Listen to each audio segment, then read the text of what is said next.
Okay, so welcome everyone to the breakup session on inherited diseases. I'm Lygia Pereira from the University of São Paulo, and my co-host, could you introduce yourself? Shyam Prabhakar from the Genome Institute of Singapore, very near Sao Paulo. Yeah. So we since we are not so large group, I think we could take this opportunity then to each one introduce themselves, in 1-2 minutes, and and uh, tell a little bit about your research and your interest on HCA. Can we do that? So I'll start by I'll call each one's name according to the sequence in my screen. So as I said, I'm Lygia Pereira from the University of São Paulo, and I have an interest in human pre-implantation development in regards to X chromosome inactivation, and I've worked with single cell RNA-seq data from human embryos to address this issue. Abraham Hernandez? Hi, nice to meet you. Yes, I am Abraham. I'm from Mexico.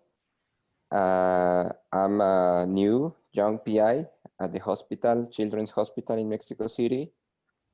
So, and we have started doing single cell RNA-seq. So we have worked with spheroids, that is this breast cancer, sorry. And then we have done single cell on those, and we have actually published our first article in single cell.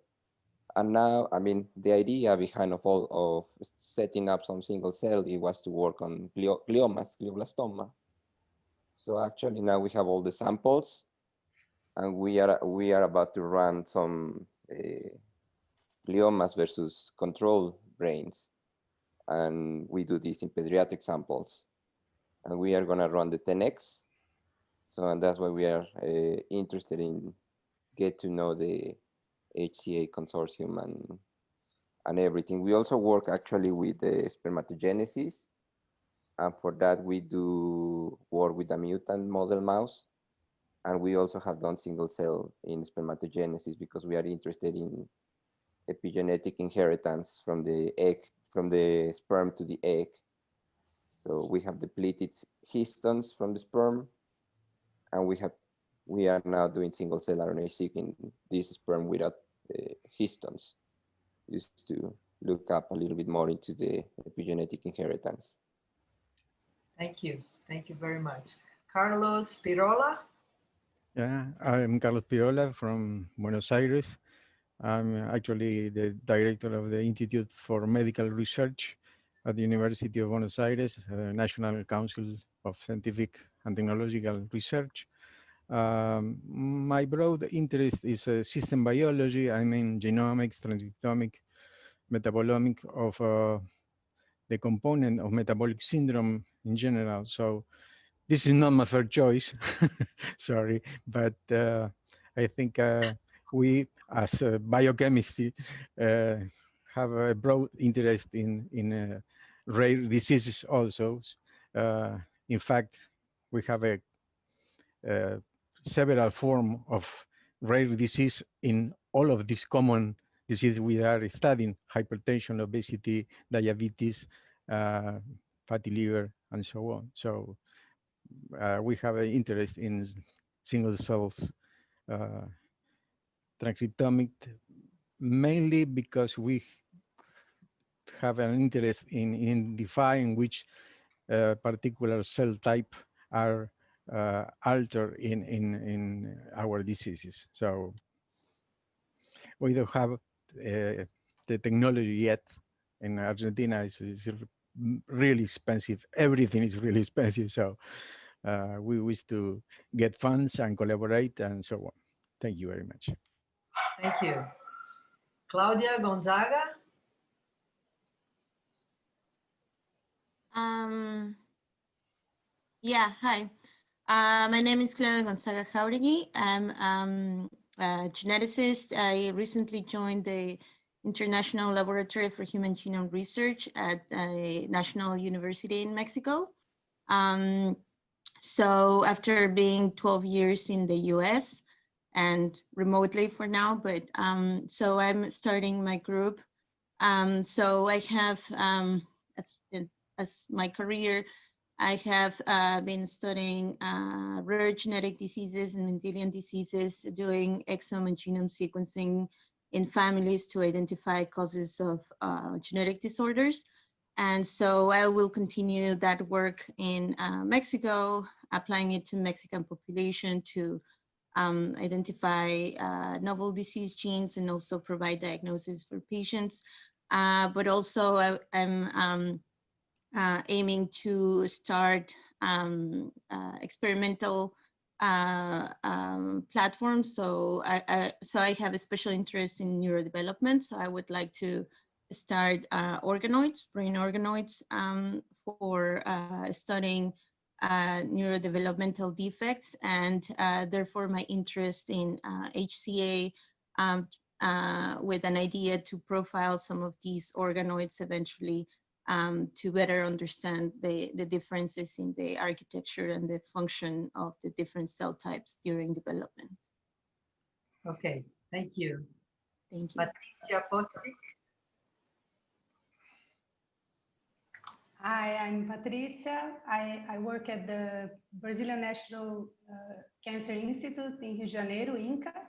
I'm a young PI here, and since I came back and started my group, I have been focusing on studying a type of melanoma that is more common, or relatively more common, in Latin America. It's called acrolentiginous melanoma. And I focus on that because it's, for some reason, is more common in African descendants, indigenous descendants, also in Asia is common, and it's very rare in European descent populations. So I teamed up with a friend, Daniela Robles Espinosa, who is in another group from UNAM in Mexico, and another friend at the Sanger, to start a project, because there are also not many models to study the disease. So we are collecting samples and studying the genetics, developing patient-derived xenografts. We want to, here at INCA, we want to also establish organoid cultures and cell lines, and we think there's a lot of space for single cell studies because there's not much known. We don't know the genetics behind the development of this type of melanoma because it's not related to UV radiation. It happens on the palm, soles, and under the nail. So there's no cause defined yet. And we don't know if it's familial, or we don't know. So also the type of skin is different. So we think the composition of the skin is different in terms of inflammation, because it might be related to trauma. So anyway, there's a lot of room to study this type of melanoma in single cell level, to try to understand reasons for its development, but also for like targeting, because there are no targets defined yet. That's it. And also because I think we can find interaction with the Asian side of this project, because it's also very common in Asia. And we think that it's interesting to combine compare samples from Latin America and Asia to see if it has something in common. Okay, thank you. Thank you. Alberto Vega. Good morning. Yes, my name is Alberto Vega. I'm a really young research collaborator at the Research Center in Cellular and Molecular Biology in the University of Costa Rica. I'm Costa Rican. And my main interest is in periodontal diseases.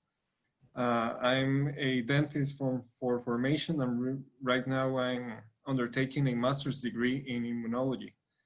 What I'm looking into is the resolution of inflammation, but I'm also working with a really large research group regarding the microbiome, oral microbiome of periodontitis patients.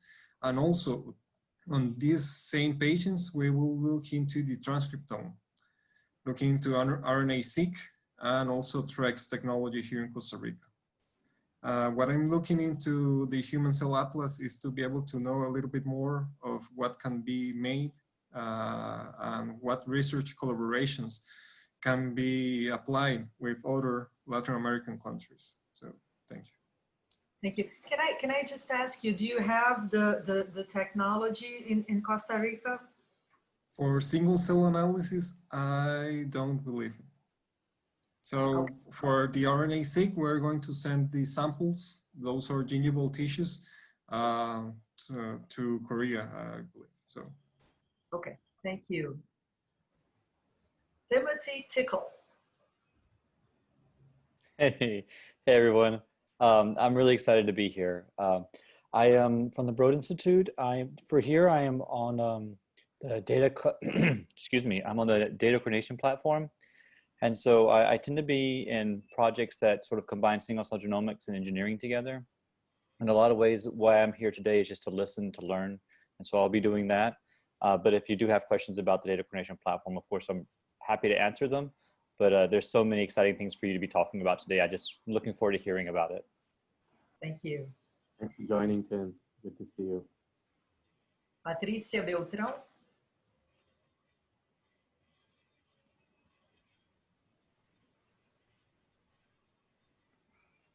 We can't hear you, Patricia.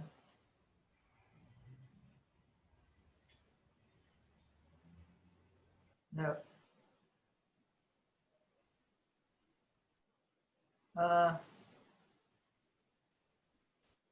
So while we wait for Patricia, Shyam, you want to sort of talk a little bit more about yourself to the group? By all means. I see Patricia has just unmuted herself. Patricia, would you like to go first? I don't think it's a problem of muting you. Yeah, we can't hear you, unfortunately, Patricia. Maybe your microphone's not connected. If you, yeah, maybe if you take off your earphones and try to speak directly into the laptop. Like just disconnect your earphones.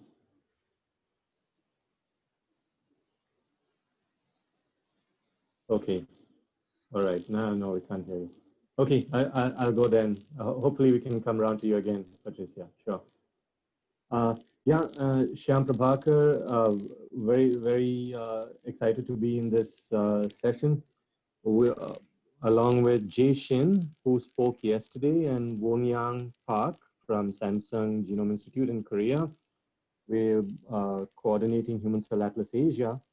And within that consortium, we're building genetically diverse PBMC single cell RNA-seq data set from multiple cohorts in multiple countries with the aim of characterizing diversity in single cell phenotypes, seeing how much of that is genetic at the level of SNPs, at the level of populations, how much is environmental and so on. And really trying to get to the basic question of what is a reference cell type, right? Just like there was one reference genome, and now there are, I don't know, hundreds of thousands of genomes, and they're all different. So, and they're systematically different also, depending on your ancestry, obviously. So what, can we do a PBMC diversity project? And how different PBMCs, just because PBMCs are the easiest to start with in various parts of the world, for us specifically Asia.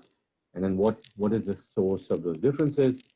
Does that tell us anything about differences in susceptibility or incidence of disease, infectious disease, autoimmune disease, or any other disease related to the immune system? And of course, in my own lab, we do single cell epigenomics, transcriptomics, algorithm development, looking at a whole bunch of different diseases. I am interested in autism, and I think one of the panelists mentioned autism. And but we also look at colorectal cancer, type 1 diabetes, chronic myeloid leukemia. Yeah, I'm sure 1 or 2 other diseases. So we were just systems biologists. My interest in this group is, hopefully I can share my experience from coordinating Human Cell Atlas Asia and see how those experiences might apply in Latin America. And of course, each part of the world is different. So I'm here to learn as well how you guys organize and how you guys grow. Okay, thank you. Patricia, want to try again? Yeah, now you can hear me? Ah, great. So, hi everybody. Nice to meeting you. I'm Patricia. I'm from University of São Paulo, from Institute of Biomedical Sciences from University of São Paulo. I work with neurodevelopmental diseases, especially with autism, but also since I work with brain organoids, I also work with infections during gestation period. So I'm interested in investigate what infections during gestational period could provoke in neurodevelopmental during the neurodevelopmental period. So we have some investigations already going on with Zika virus, also with coronavirus, and let me remember, cytomegalovirus, paramyxovirus from measles, and there's one more, I forgot. There's one more virus, I don't remember now, but because it's pretty new. But so since we are interested in neurodevelopmental disorders, not only the genetic ones, but also with the infectious diseases, I'm interested. I have a background also in the immunology, so I'm interested in neuroinflammation as well, and epigenetic alterations during the neurodevelopment because of the infectious, so the infectious disease. So that's it. I think very briefly, this is something that I would like to share with you guys. Usually we take advantage of proteomics and RNA-seq platforms. So I have some collaborators who usually are doing the bioinformatics analysis, but I don't have any background on that. But I really want to start doing single cell analysis, especially in my organoids. So that's why I'm here in the HCA group, and I applied last year, the last call to HCA, but I was not, unfortunately, I was not the one who was choose to be granted, but that's it. So okay. I'm happy that I focused some people that are also interested in neurodevelopmental and also autism. I don't hear very much about your stuff, Shyam, because I was trying to leave and come back again. So I'm sorry. I look forward to discussing it. Great to hear from you. Okay, thank you. There was a Sylvia, but we lost her, I think. Okay. So the idea here is for us, so I understand that in Latin America. Sorry to interrupt. Did we jump over Claudia? Has Claudia? Claudia talks from Mexico. All right. Okay, great. Yeah. Has everyone accounted for? Anyone who hasn't? Okay. Yeah. Sorry. Go ahead. No. I mean, so the idea here is that to see common interests and what are the challenges we have in Latin America. And I think, the greatest one, I think it's funding, but it's not the only one.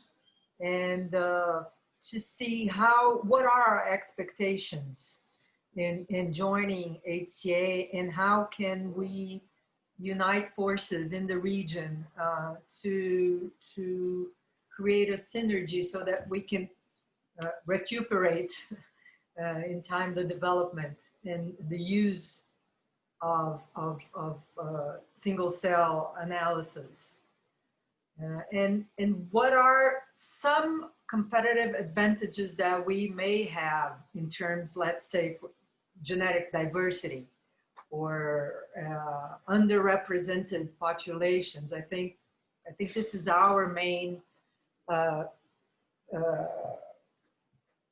competitive advantage. I mean, that's the biggest thing we can contribute to the community right now. But at the same time, we need to have these developments, the technological and scientific developments being done within the region as well, so that we're not just providing samples, we're also building a capability to develop science in-house as well. So it's this balance of collaboration and at the same time bringing technology to the different regions.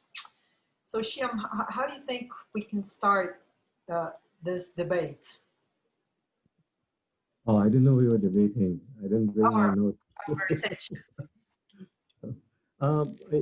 I just, the questions we wrote down, I've put them on some slides. We can go through them, or so I can share my screen, or I can just read them out, and we can. I think the nice thing about not sharing screens is we can see each other's faces, which is nice. It's more personal. So if you like, I can just read out the questions from that we wrote down. We can go through them one by one. Yeah, it's a long list, and we have only 58 minutes. There's no way we'll get through all the topics in this time. So, I'm sorry, Christine sent us 2 slides with a sort of a shorter list, and I think of priorities that we alternatively may use. Did you get those? Probably lost in the inbox. I have the long list that we created. So let me just read out the headings, and then perhaps Lygia and everyone else on the panel, you can say what you want. Okay, I'm just going to flash my screen briefly, okay, if that's all right, and just show the overview of what relevant topics you can say. So yeah, I think you can see my screen now, right? Yes. So the first bullet point is what we were given, but I think it's covered. I presume this is most people's first HCA meeting, or I don't know, maybe Patricia, you attended one before. Yeah. So and they want us to list the working groups and committees in HCA. I think you've already heard about them in the plenary talks yesterday. So all the committees and working groups were introduced. But if anyone is interested, you can just Google HCA working groups and learn more of them. There's, there's ethics and equity and genetic diversity and a number of working groups. I think I would, because time is short, I think maybe it would be good to get to this kind of discussion, okay? And let me motivate it by going to the very end. This is really what we want to come out of this session with, or what we want to come out of this meeting with, right? What does HCA Latin America look like? And what is HCA Latin America going to achieve? And then work backwards, right? How to get there. And Lygia and I have underlined the key aspects of this that any regional HCA organization will want to achieve. So you mentioned funding already, but funding for what? It would be good to define flagship projects. I think this is where the rubber really meets the road. You want to define something ideally as a community. It's say Latin America. I'm not saying, of course, individuals can submit grant proposals, but it would be nice as a way of crystallizing the community. It would be fantastic if after this meeting, maybe after this meeting, a few more meetings, there is some kind of consensus on, let's say, a menu of 4 flagship projects that really represent what's important to your research community, that you want to organize around. You have critical mass, you know, people who are interested. You think your funding agencies are interested, you think it's relevant for your national priorities and your universities and so on. So I think if you define flagship projects that are that relevant, it's a lot easier to get funding, both from international agencies and from local agencies. And then, of course, you know, the mechanics administration of it. So you want a steering committee, organizing committee, and so on to coordinate activities across the local community. And that organizing committee would do the website, organize the annual meeting, engage with research societies, liaise with, you know, the global HCA, and so on.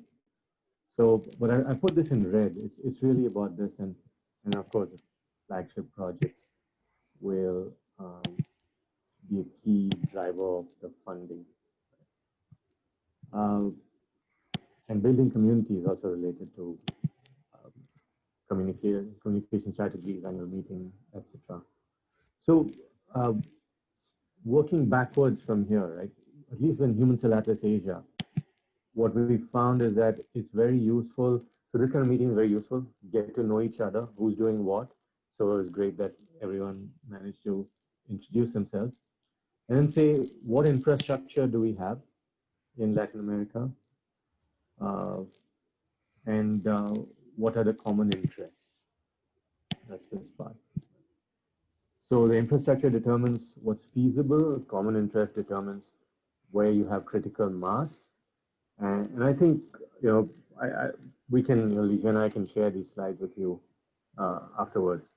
But I think these are the questions that any regional organization would do well to address to form, let's say, Latin America, rather than being just individual PIs submitting individual grant proposals. So Lygia, maybe you want to drive and choose one of these topics to discuss. Sure. Yeah. From you know, from the group here, which has this particular interest in inherited diseases. From what I understood, I mean, from the exception of the first person from Mexico, people don't have much experience with using single cell RNA-seq in their research, right? I mean, you recognize this is a powerful tool, you intend to, but you don't have experience yet. Is that right? I think everybody's nodding. If anybody does not agree with me, just, you know, shout. So I think in terms of working together, and now I'm talking not as a co-chair, but as a member of a Latin American group interested in inherited diseases. What I see as something that would interest me in participating on HCA is to learn how to work with single cell RNA-seq, how to use this as a tool for my research interests. And what I was excited yesterday was seeing many platforms that facilitate the use of that information. So I have not generated data, but I've been using data that is deposited. And it's not trivial. I think we need a lot of training and creating, having a critical mass of bioinformaticians in the region, in the different countries, to be able to deal with all this data and extract information according to our specific scientific questions. I don't know what the other people from the region, if anybody wants to add anything. We have two newcomers, Mariela and Gamal. Hello, welcome to the discussion. Would you like to introduce yourselves and in a minute or so tell us who you are and why what are your expectations about, oh, we lost one. About AIDS. Thank you very much. My name is Gamal Akabani, and sorry I'm late. I just have twins. You're excused. I'm excused. I have been all night. So I apologize for that. I am the father of a child with BBS, Bardet-Biedl syndrome, and I joined HCA, the Human Cell Atlas, many years ago because of the fact that this syndrome is completely pleiotropic. It affects all the cells of the body. It's a ciliopathy, and I would like to propose within the inherited diseases to study how cilia specifically plays the role on cell-to-cell and cell communication. And I have seen how the different components of the project has tackled specifically certain areas of the Human Cell Atlas. But one of these components that I think will be of significance will be cell-to-cell communication. And in it comes the different monogenic syndromes. Bardet-Biedl is one of them. Wallis-Preddy syndrome is another one. But without assuming there is no syndrome by itself, the normal work of cilia needs to be addressed by the Human Cell Atlas as part of its projects. And I believe it will provide significant understanding of how organoids tend to behave is through cell-to-cell communication. Why are the way they are? Why a liver cell is a liver organ or liver organism becomes a liver? Why a kidney is a kidney? Just to be more precise, my son has this pleiotropic syndrome, and cilia affects the cones and rods of the eyes, so he's blind. At the same time, cilia affects his kidneys because of the fact that the cilia itself, the same gene that is affecting the eyes, is also affecting his kidneys because of the cilia that produces the cells to surface volume ratio in the kidneys is very, very small. So he has polycystic kidney disease. The cilia that is on the lungs that produces your flagella is very short. So instead of he getting a grippe, now he gets bronchitis or pneumonia. And our fingers during the evolution of our toes and fingers is also controlled by the same gene. So he develops polydactyly. So you can see one gene playing the role, the spatiotemporal role of many, in many organs. So that I believe is extremely complex. We assume most of the time that one gene will play a specific role for a specific time, for a specific place, but that's not the case. In the case of the vivosome, which is about 27 genes, is from inception all the way, to becoming an adult. Right. Gamal, thank you. This is a very interesting topic, and cell communication, I think, is important for the whole of HCA. But right now, what we're trying to do is to see how the community in Latin America, can be built, and using whatever we have that is unique can contribute to the whole of HCA. So thank you very much. Mariela, would you like to introduce yourself?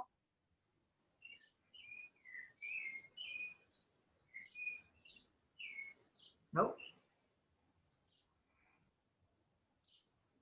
Okay, so let's go back to our discussion on the points that Shyam brought up in terms of common interests, and if you see something or any flagship projects specific for the region that we could propose.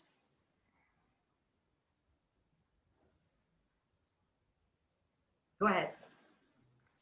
I just want to add that I really agree with you, Lygia, that I think we should try to explore, and I'm sorry, I'm a little biased here, but what we have to offer or to study that is not really being studied in countries that have different populations and different types of diseases. I think I don't know, working with this type of melanoma, it's really sometimes frustrating, but at the same time, it motivates you because everything that's out there is based on something that's much more common in European descent. And then when you want to study that, you don't even have models.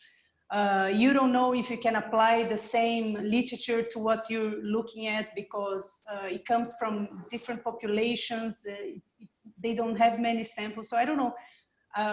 What I like about this initiative is that we might be able to explore diseases and I don't know, differences in populations that we don't have available at the moment. And I realize also another thing that I think is super interesting is that although we don't have the infrastructure from yesterday, or not as outside, from yesterday, I got super excited to see that so many people are using published data and they are developing this ability to work with this data. So I think when we have the technology and when this group is really moving, we can catch up because people are training in this data. So it's really positive. I just wanted to add that. And one experience I had with this is that we have a disadvantage, which is in the wet lab. So when we had the idea of working with single cell RNA-seq from human embryos, we were thinking of, it was very early when the technology was coming out, the first ones with Fluidigm, and we were wondering how we would be able to generate the sequence and make the experiments. And I think it's the experience of all the researchers in Latin America. It takes a while for us, even if we have the funding, to get reagents, and so things take a while. And while we were thinking about that, there was a Cell paper that published a lot of single cell data on human pre-implantation embryos. And although at first we thought, oh my God, we were scooped. At the end, they didn't do the analysis we wanted to do. So they basically did the experiment for us. So I think it's very powerful that we have all these experiments deposited, and just with the bioinformatics, we can ask the questions that people didn't ask, the ones that generated the question. And so that's why the issue of having a lot of bioinformaticians and people trained to work with this data, for me, is extremely important, because I mean, there's a lot that has already been done out there, and we can extract those information. Yeah. Go ahead, go Claudia. Hi. Yeah, so I agree with you and with Patricia. And I think, I mean, at least in Mexico, in the absence of funding for these bigger experiments, and that definitely the bioinformatics have been developed. and we have good capacity and people training and already doing good bioinformatics. So I think definitely that's a strength that as a region we can bring to these kind of projects. And then definitely collaborating with these, with the production of the large scale data sets. And I also agree with Patricia that in terms of what was previously proposed is figuring out some flagship projects, like thinking about disorders or conditions where that haven't been that well studied because perhaps they are not as frequent as in European populations, but that are a burden in our population. So I work at the League with Daniela, who's collaborator for Patricia. And I think the acral melanoma, it's a great example of one of these conditions where it's a big burden for Latin American and other underrepresented populations, like African American, African populations. And that's something that it's already kind of undergoing with Patricia and Daniela in Mexico. And maybe that's something that, that we can sort of support more and sort of highlight as well. Great. Sounds good. And go ahead. Yes, thank you very much. Yeah, I'm a bit nervous about the time because it's almost over, and I think that it's quite important to team up and just like to find as a team ways to apply for funding. I think that funding is the biggest issue. Once you have the infrastructure and the bioinformatics, I think that if you can apply as a team for a Latin America project, I think that would bring great advantages. I mean, for instance, I could just put my samples from Mexico, and you can get your samples from Brazil, and that's it. So as we can hear here, at least we have the infrastructure. Some of us, we have also the bioinformatics. So someone has a NovaSeq, I have heard. I mean, we could just say like, okay, we do the I don't know, the 10x in Mexico, and then we do the the sequencing in Argentina or in Brazil, where they have the NovaSeq. So, I mean, in Mexico there is also NovaSeq. It's like we had to do a lot of paperwork to access to it. So maybe, I don't know, maybe through this big collaboration, it's easier just to, I don't know, send the samples, send the libraries, and do sequencing. And bioinformaticians insist that we have lots of them here. So, I mean, I agree with Claudia. I don't have the honor to meet her yet, but I mean, in Mexico, bioinformatics is really, really strong in single cell. So it's done a lot of single cell, but we don't have the infrastructure. I think that now there are two 10x running in Mexico. We have also DD6. Mm-hmm. So I think that we could access the technology. The sequencing, we can also access it. So it's just about team up. And I think that the quite important thing that I see here is team up as a Latin American group, not as a Mexican, as a Brazilian, as an Argentinian group. I think that would bring a lot, that would just provide a lot of strength to any application worldwide. So, Abraham, if I may, yeah, I think you bring up fantastic points, and I just want to encourage you especially to reach out to the equity working group. I just put it in the chat.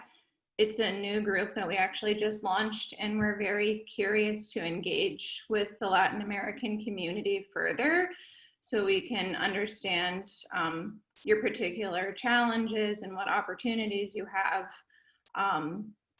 to engage with HCA.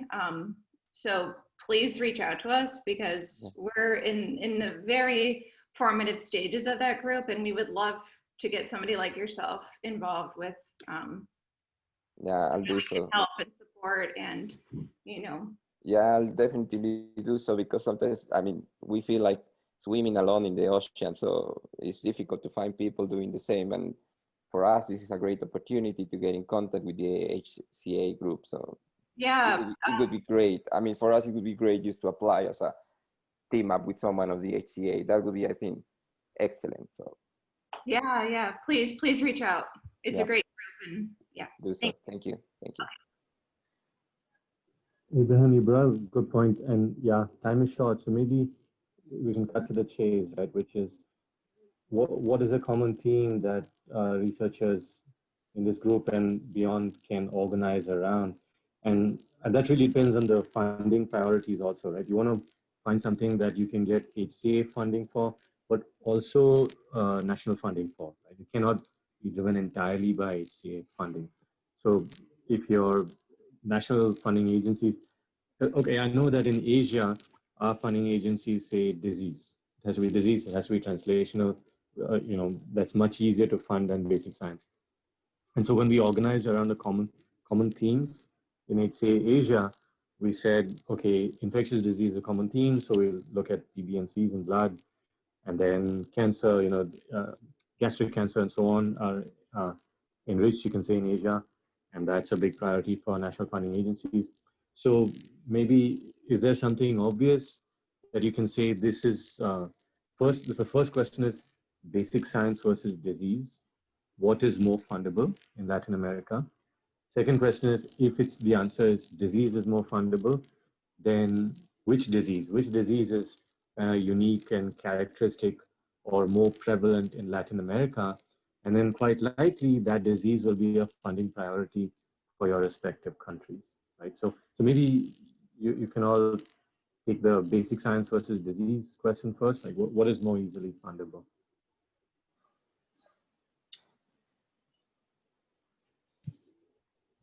Anyone want to take that? I'm talking about national funding. I can speak for Brazil. I would say disease. Right now, we're in an interesting time right now because the Ministry of Health has launched a national program on genomics and precision health that will include population genomics, so the sequencing, you know, making a reference genome of the Brazilian population, rare diseases, and then a whole part on advanced therapies, cell therapy, gene therapy. So I think there is space to include in the genomics part of it, something related to single cell seq, but related to disease. Okay. What about the other countries? Great, Argentina, Mexico? Yeah, other countries.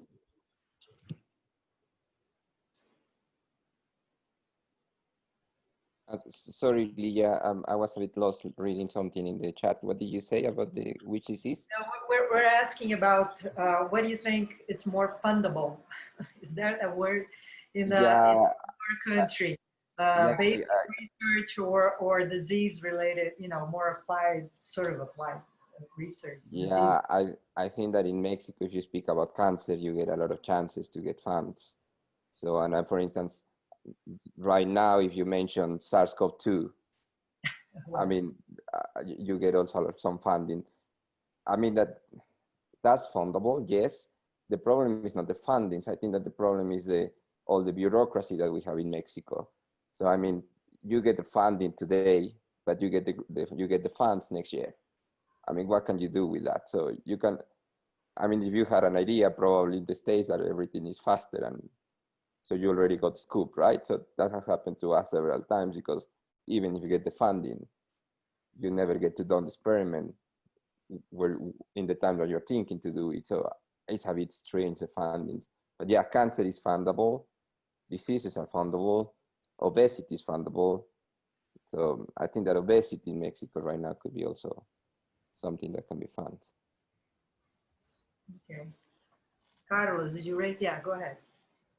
Yeah, I see several bottlenecks in this discussion. Regarding funding, I think we have to go out from our own countries and try to apply to international consortium, like, you know, European initiative.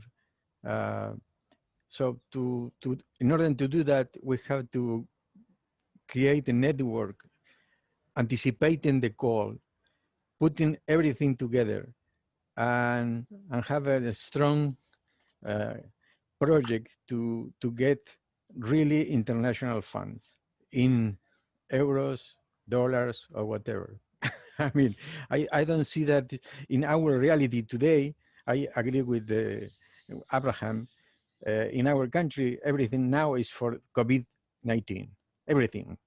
So I don't see that this kind of particular project can be get funded. So I propose pragmatically that we have to create a network, uh, define a coordination group in order to get a project. You can choose several rare diseases in our country. I don't know, in Argentina, rare disease we have a lot, but the more common are, of course, you know that cardiomyopathy, familiar cardiomyopathy, type 1 diabetes, MODY, etc. So I think we have to choose 4 or 5, 6 different diseases and create a project that around that. And you know, the facilities, I think, is going to be developed around the project. I see that for single cells, we have different problems. The bioinformatics problem and the technology by itself is really similar to, you know, genomics and transcriptomics, and we have some experience. All of us have some experience. I see that the samples for single cells, as we saw yesterday, are particularly problematic, and this bringing us to the issue that translational medicine, at least in our country, is difficult to get to put together. I mean, bring clinicians and different experts are complicated. So in order to get good samples, we have to have a particular expertise for single cells. So I think we have to going through I don't know, some course, some training course about these things to progress. Thank you.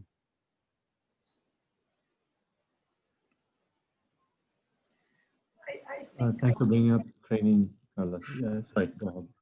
no, what I was thinking was that, you know, in each country, I think there are already some people working with single cell RNA-seq, either if not generating the sequences, but working with them with the bioinformatics part of it.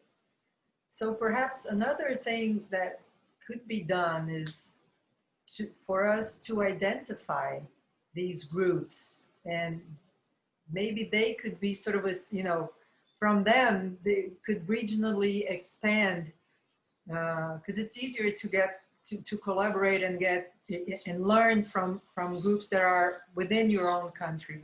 We could identify this initial network of people doing that already in each country, and those sort of from there grow the community. I'm not sure. Go ahead, Shyam. What you were going to say? I actually, what you brought up is more interesting. Is there like a tissue network or something across Latin America that could be tapped on and that could strengthen any consortium? Oh, I'm sorry, a tissue network? I didn't understand. Like, biobanking. Biobank? I don't think we have many initiatives across Latin America.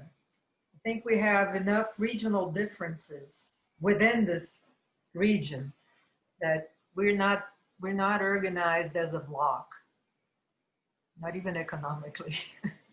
So. Well, I mean, I take, Carlos, your points are well taken. International funding will be very beneficial for sure.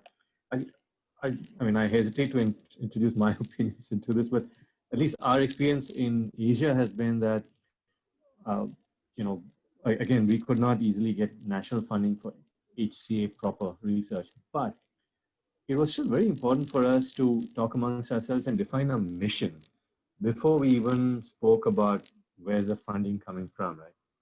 Really, things only crystallized when we had a clear mission that we all agreed on. And if that happens, if you have a very clear mission, it's relevant for your countries, your communities, you have the critical mass, you have the resources, and all you need is the funding. At that point, actually the grant proposal is not so hard to write, right? So I still feel that, that clarity has to be there on what's the shared mission and why is it valuable and who is buying into it and what resources are people bringing into it. Because I think this conversation can't give you funding. In this panel, we can't fund anyone, but we can talk about what is the shared mission and what is doable if the money was there. And if that problem is solved, I think the money will be there. At least that's my optimistic take on it. Go ahead, Patricia. No, I just want to remember that we have Elsa, Lygia. I don't know if you have a bank, a cell bank, but we have this project, this big project in Brazil. And additionally, I have myself a autistic biobank.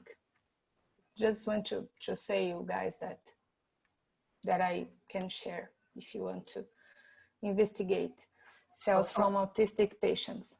From IPS, you have an IPS bank of autistic, is that it?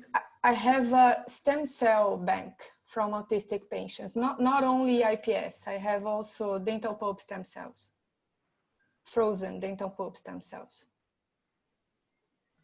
And also, of course, the clinical data of each of the cell lines that I have frozen.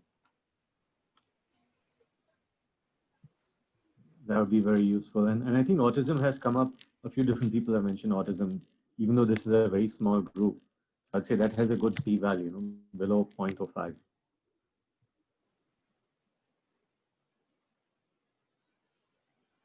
But what's the FDR? You got me.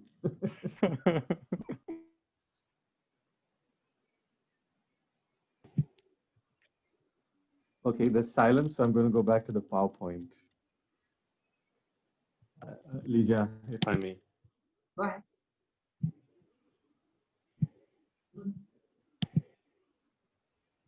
Okay,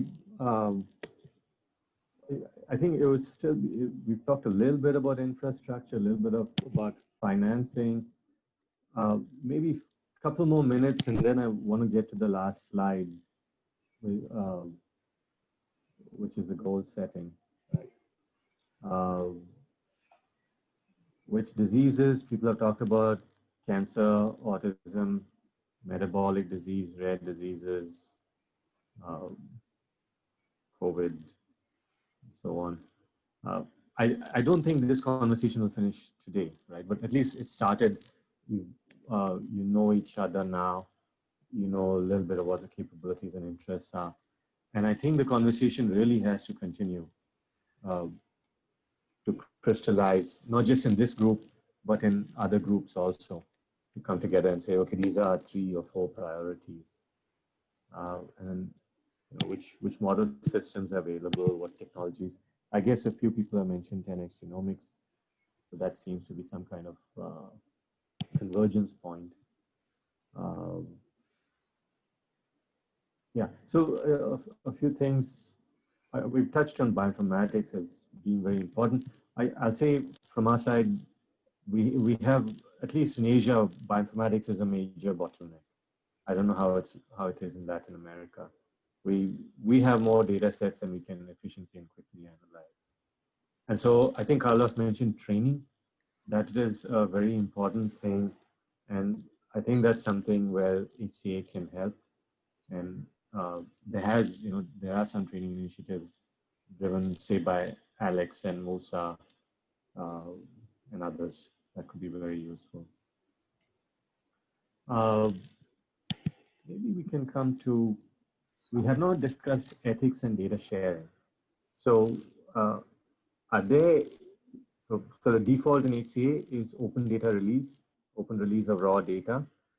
Is that easy, or does that go, run afoul of national regulations?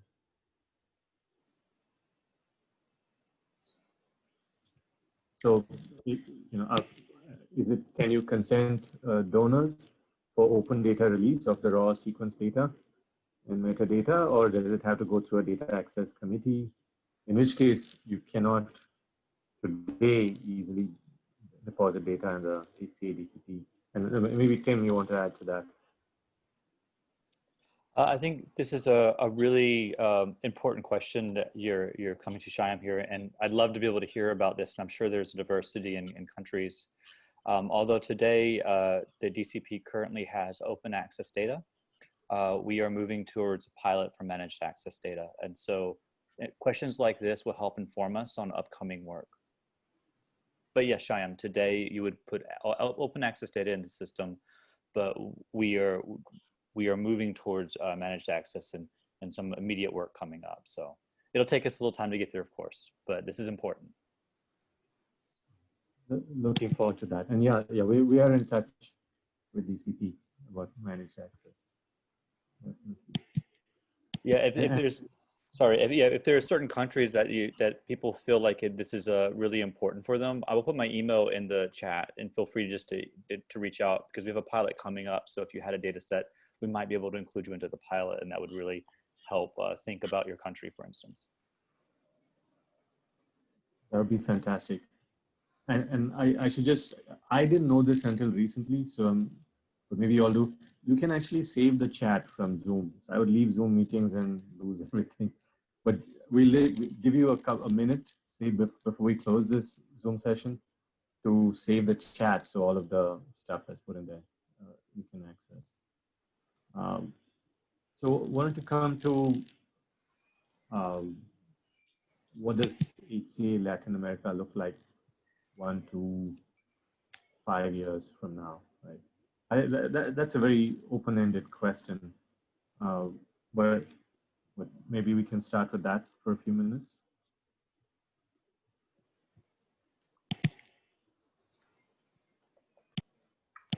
Anyone want to jump in?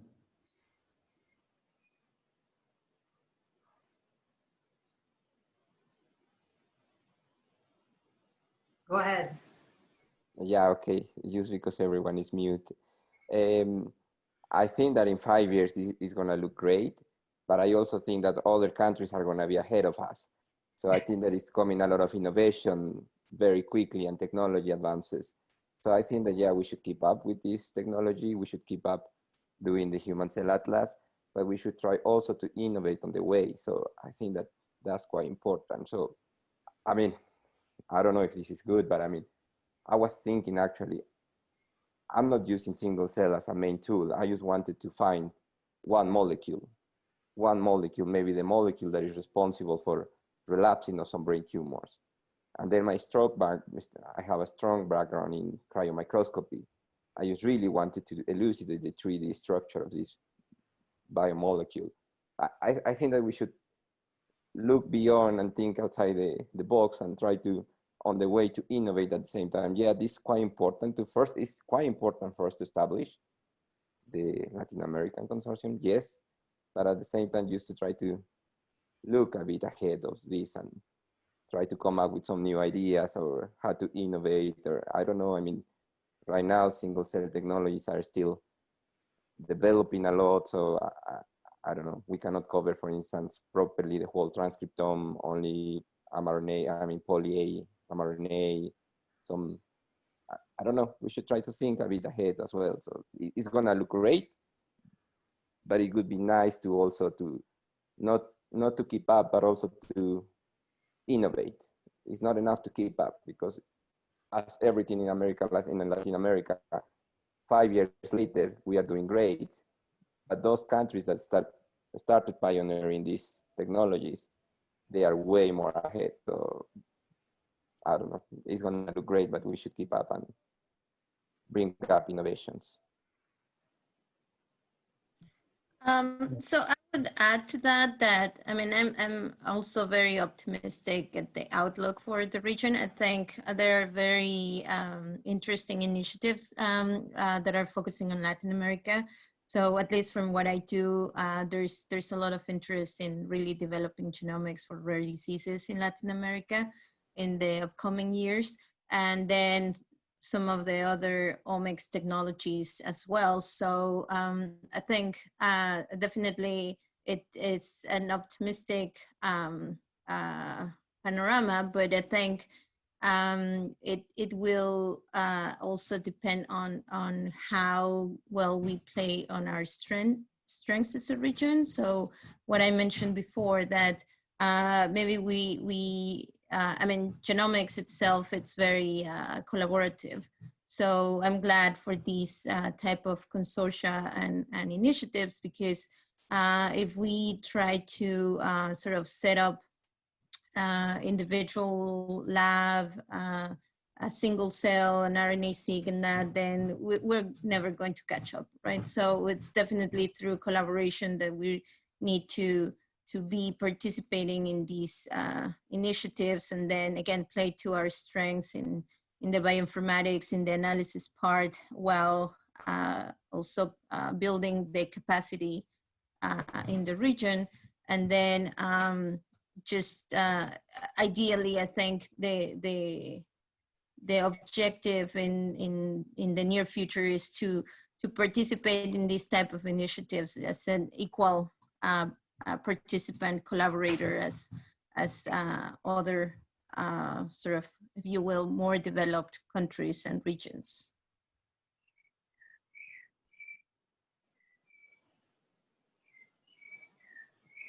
Excellent theme, Claudia. Thank you for that. I really think coordinating and forming consortia is a very powerful thing in this field. It really goes with the spirit of the single cell field. We have, so I wanted to pick up on one thing that Abraham said, or maybe it was someone else, that you know, it's hard to catch up if others are already ahead. That made me think maybe the goal is not catching up necessarily in the short term. Maybe the goal can be, what can we do that's really valuable, that we need and that the whole world needs, right? So is there a competitive advantage that you all have, or that Latin America has, or that your colleagues have? It may still not constitute catching up, but it's something unique that you can do that is unique to the geography or the disease burden or something like that. Yeah, we'll go back to the flagship project, right? I guess, yeah.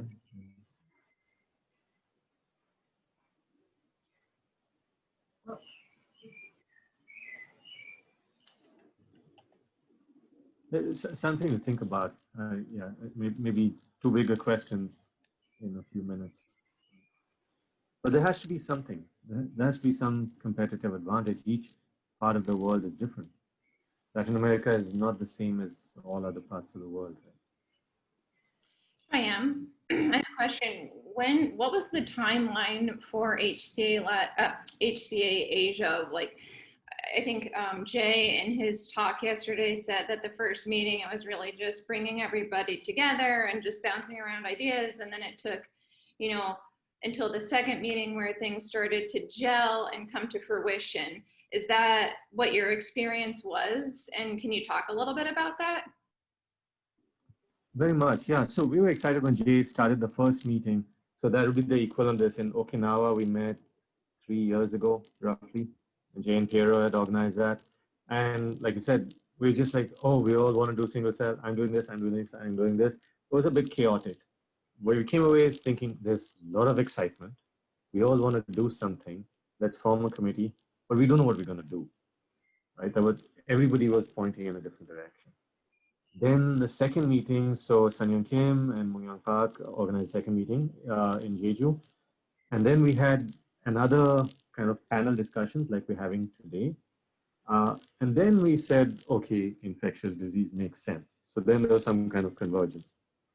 And then cancers of the digestive system make sense and things like that. By then we had reached that place. We knew each other a little bit better. And actually just before leaving, so we decided, okay, the obvious and simple place to start is PDNCs across countries. It connects to Jay's interest or Rikin's interest in aging, and it connects to South Korea's and Singapore's interest in diabetes and infectious disease. And so that's a place where we can all agree on. And so actually on the flight back from Jeju to Singapore, I wrote our Seed Networks grant, which is what was finally funded. And it was just before the deadline.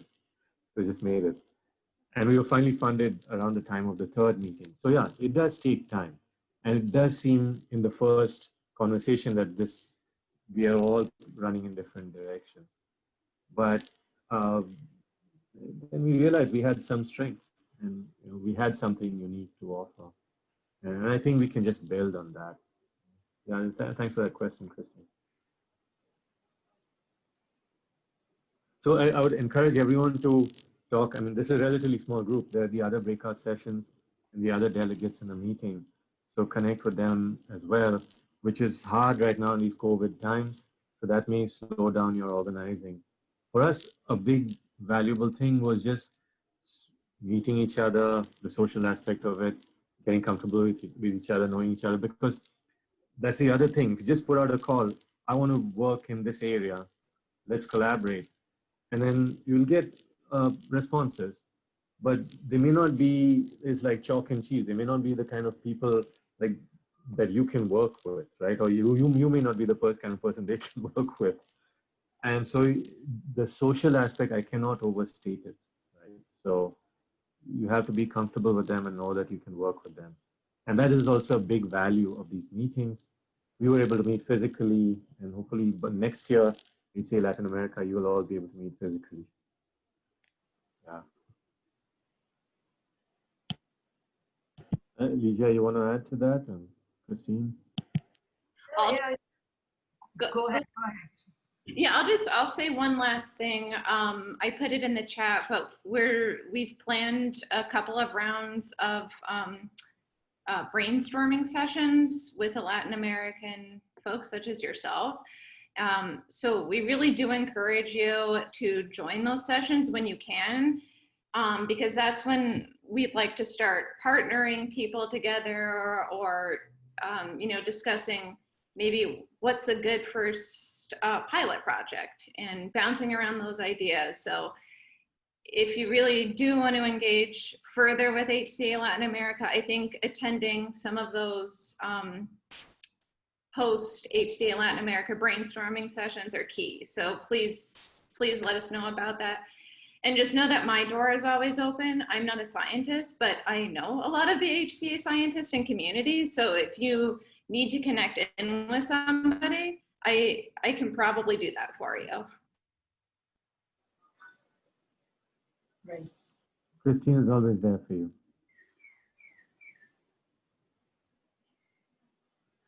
So I think, we identified the challenges, and these are things that we all share: funding, bureaucracy, getting the pace of development, even when we have funding. So I think we all share those limitations. And so we should try to think how to unite forces to overcome those in the context of the HCA Latin America. On the other hand, we identify diversity as a competitive advantage. In terms of inherited, because I keep thinking, the infectious diseases, unfortunately, this is an issue for the area, and unfortunately, I think we would have a lot to add in terms of novelty, with all the Zika, the chikungunyas, and the amount of COVID that we're having, and dengue. But for here, as this specific group in inherited diseases. So I think we can think of the cancer project that was mentioned here.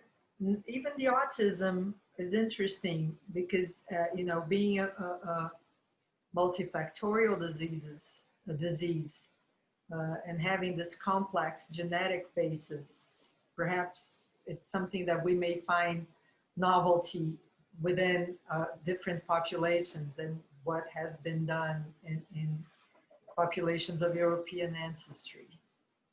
So I just have a quick question on that.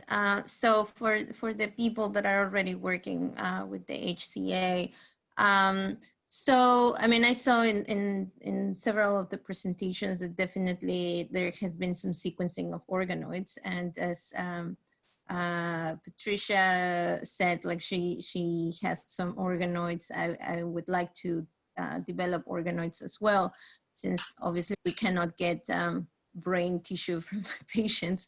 But sort of what, how much interest is there from HCA to study these type of in vitro models rather than native tissue for some of these diseases? Because I think that's relevant in terms of the projects that we can propose.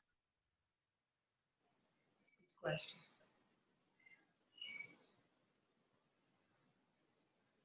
Anybody from I just wanted to add one thing of this idea, because what we have is we collect tissue from the patient, and the idea of the project we're currently doing is to compare because we are trying to generate a model, is just to compare the transcriptomics and genomics of the patient and the PDX sample, and then generate models from that.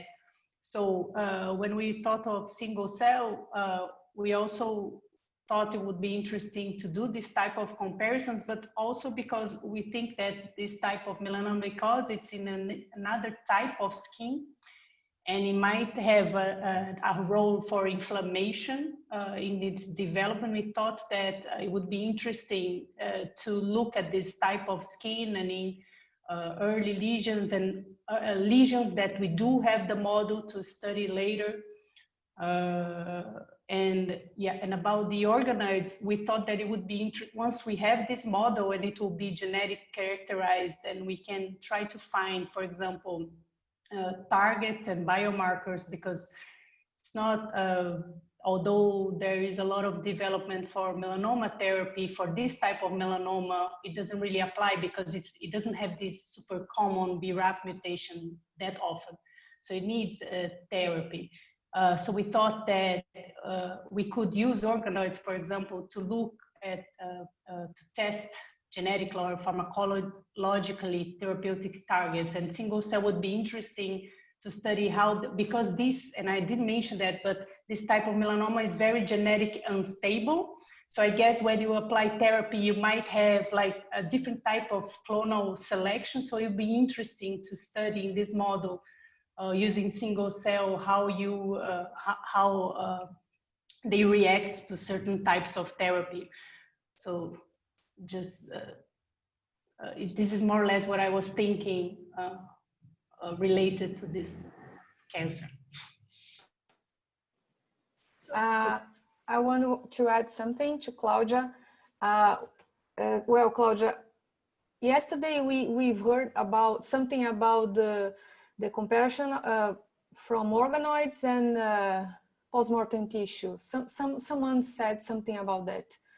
So what we do in my lab, since we work with brain organoids from autistic patients and also with other hereditary disease as well, we usually try to compare the results that we got with the brain organoids with patients. I mean, with sometimes, for example, if we infect a brain organoid, for example, to see something, we try to compare our results with the clinical patients. I mean, with the clinical patients that are developing the disease, for example, with the infection or whatever. So, and also with sometimes with also with animal models as well, in terms of the disease that we can find, the features that we can find in the brain. So this is something that is really interesting, and I would say that not only me, but we are finding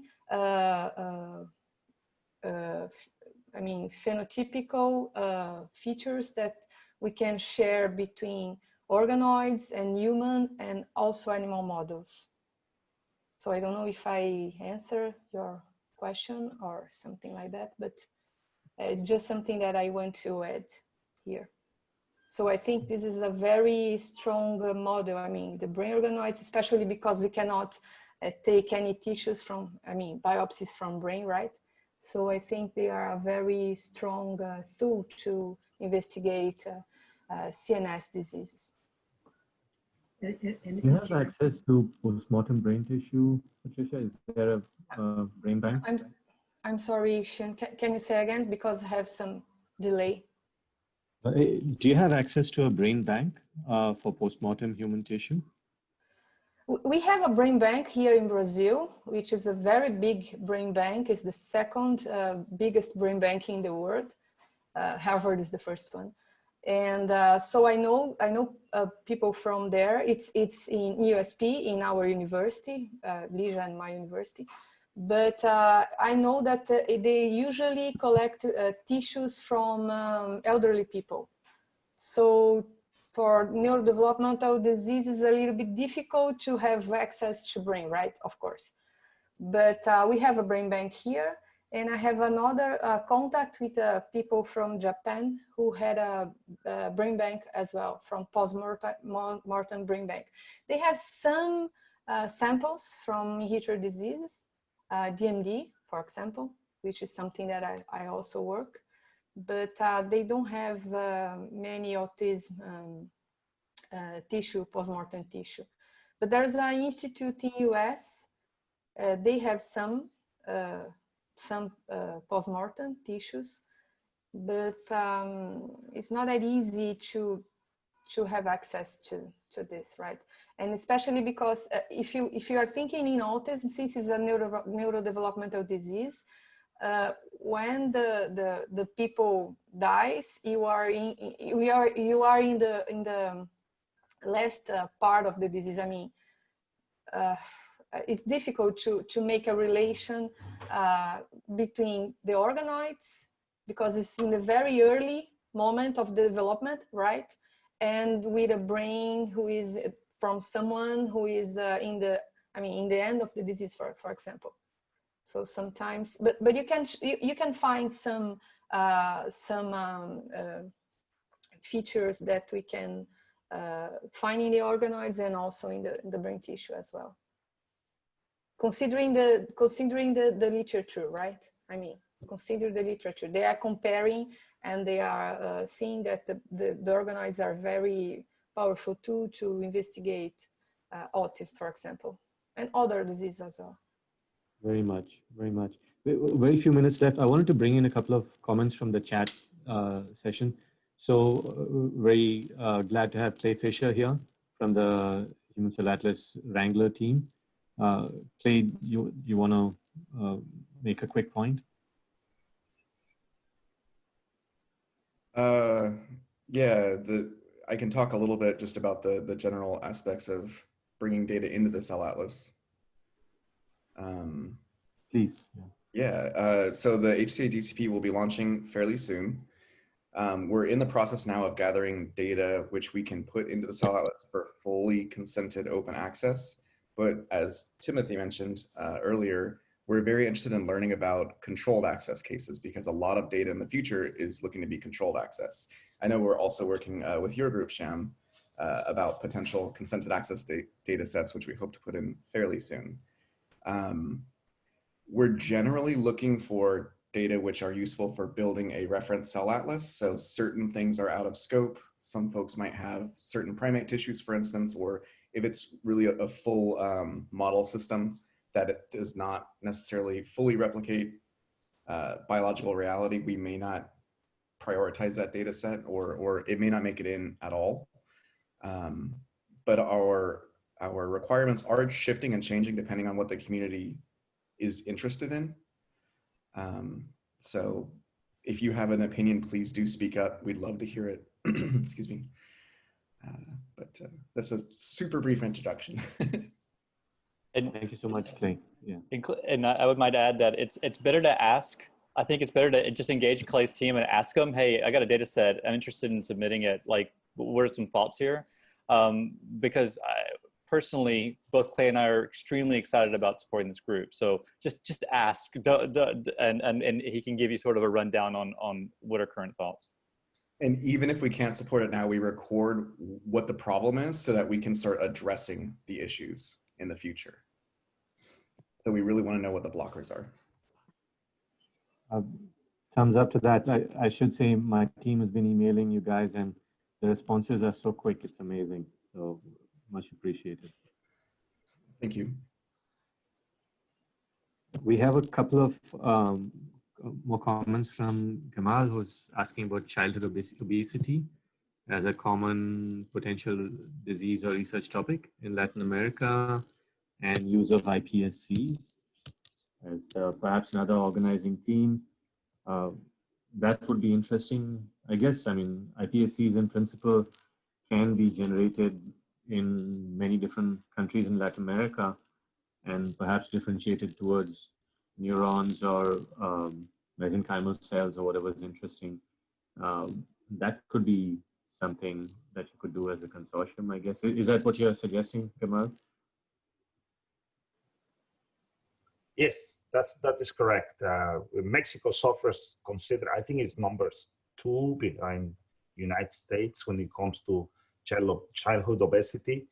And it has been linked, as maybe Patty will know, that childhood obesity is linked with autism and many other diseases, diabetes, etc. So I think it's as a consortium from the HCA, it will be a relevant topic in which we will be addressing a significant, I will call it universal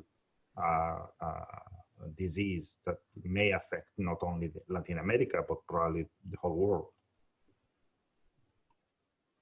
Thank you, Gamal. And we're almost out of time. Lygia, would you like to summarize and wrap up here? I think, I mean, we're going to have to give a report back on our discussion. So I think as I said before, we identified challenges, and then we started talking about possible flagship projects, and we mentioned some specific type of cancers, perhaps autism, I don't know. And I think this issue of obesity may be interesting. I would just wonder, but I mean, we would have to hear from the community as a whole. Education and training in bioinformatics is something that has to be improved in the area, so that I think bioinformaticians are in demand all over the world, but it's critical in the area. And the technical, I mean, generating data will have to unite efforts to be able to generate data from the region. And then this idea of identifying whatever competitive advantage, how to explore our diversity in order to contribute to the field.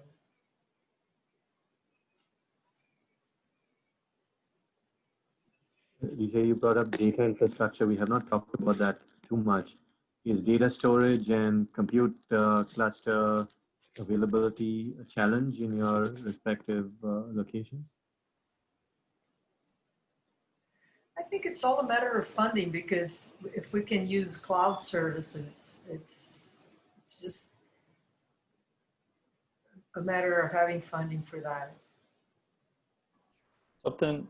Something to mention here, I would echo that. The DCP is made in a way where it's an open space, so you can run the pipelines we run. And that's something that maybe later on we could show and some other time. But there is possibility of you using the pipelines yourself if you'd like, given funding. It's clearly it's on a cloud, so it has to be paid for. We don't make a profit on it at all. It's just a pass-through cost. But they do run in the cloud. In that case, you could also take them and run them on your own infrastructures as well. But just pointing out that that's a really aligned comment. Great. That'll be very powerful, Tim. So you're saying that it's, people will be using the DCP pipelines and just paying the cloud costs. Is that the idea, or they'll be using their own pipelines?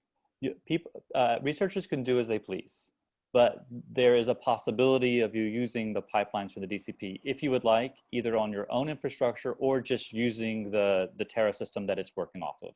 So already installed and in place as well. Lots of options, but you as researchers can do as you please. Fantastic. That's a great option. Okay, I guess we're 1 minute over time. So yeah, quickly, Timothy, where do you say that we can find that TCP pipelines? There is. I would be happy to send an email out to anyone interested. Yes. So feel free to either just chat your email right now, and I'll send that out, or yeah, just feel free to do that. Or Shyam knows me very well. You feel free to contact him as well, and we can get it the list of people and response. thank you, Tim. And as promised, I'm going to leave a few seconds for people to copy the chat to their laptops, or one of us can save it and email it to all of you, either way. Okay. I think I've saved the chat for myself. I can send it out. All right. Thank you very much, all. And I guess Lygia will connect and work on the slides to report back. Okay. Great talking to all of you. I really hope I can see you in person next year. Thank you all. Bye-bye. Thank you.